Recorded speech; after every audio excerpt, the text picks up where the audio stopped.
Good evening, and welcome to the Raven House of Mysterious Happenings. I hope you brought your swords and spellbooks and lucky dice, because in today's comic book review, we are going to return to that mysterious realm of Dungeons and Dragons, and we shall see how our heroes are doing in their quest to retrieve the Dark Forge from the depths of the Dwarven Mountain. So, here we go.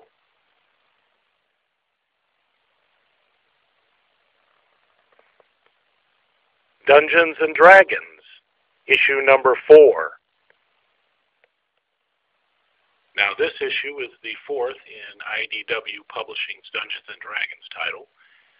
It is also the 4th part of the Shadow Plague storyline, in which our heroes have traveled to the Dwarven Mountain in their quest to find the Dark Forge, which is an item that's been creating magical weapons for a group of creatures known as the Shadowfell.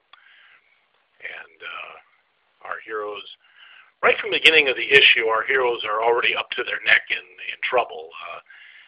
They're battling the guards, and the room is filling up with water from an ancient dwarven trap. Thankfully, Bree, the halfling thief, is able to figure out how to disarm the trap, and with the help of Kale, the dwarven paladin, they're able to disarm the trap and save everyone, while the other members of the party dispatch the guards. Our heroes then move deeper into the mountain. Eventually they hope to reach the bottom of the mountain, hopefully where they will find the Dark Forge, but they've got a ways to go.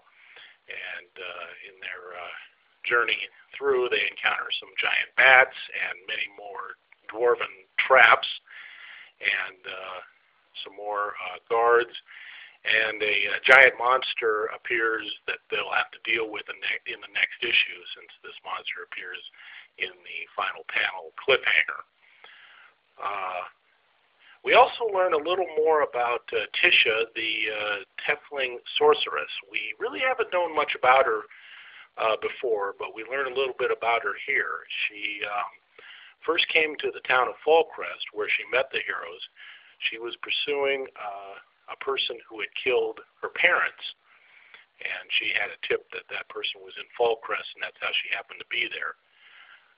We, as the reader, though, learn in a flashback that the person who killed Tisha's parents turns out to be Tisha's own younger sister, which makes for an interesting twist. Apparently, the sister killed the parents and stole a spell book that they had. Now, we don't know what this spell book is, and Tisha doesn't either, but it must be very important. So she's been in pursuit of her sister, whether to bring her to justice or to bring about some kind of revenge against her, we don't yet know. But that's kind of an interesting subplot, and I hope they expand on it in future issues. This issue itself, though, has plenty of action, and it's a lot of fun and some good cliffhanging scenes.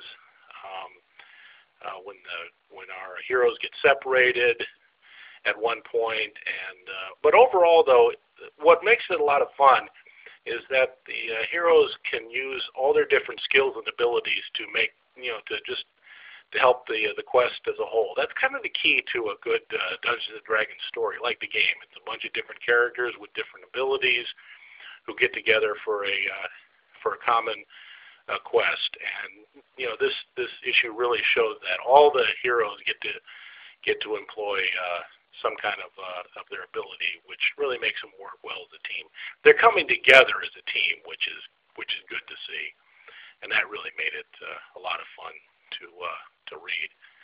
And the artwork has been really good so far. This issue is no exception.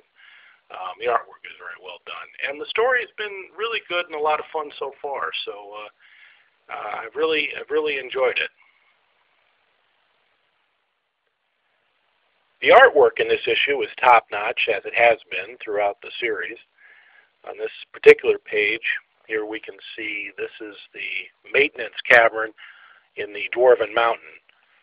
As you can see, our heroes have got to make their way across this massive cavern that has these huge water pipes built into the wall from many years ago. And it really makes for a great cliff-hanging scenario. The issue has some great action in it and a lot of cliff-hanging scenes like this, and it just makes the issue a lot of fun to read. Well, that's about it for my review. As I mentioned before, I'd hoped that this would have been the final issue in the Shadow Plague storyline. Turned out not to be the case. Seems that the next issue, issue 5, will be the finale, and I look forward to picking that up. This issue, of course, continues the story. It's got some great action, beautiful artwork, and it was overall a lot of fun.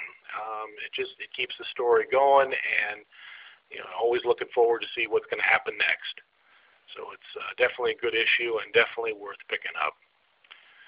Well, that's about it. Thank you, as always, for listening.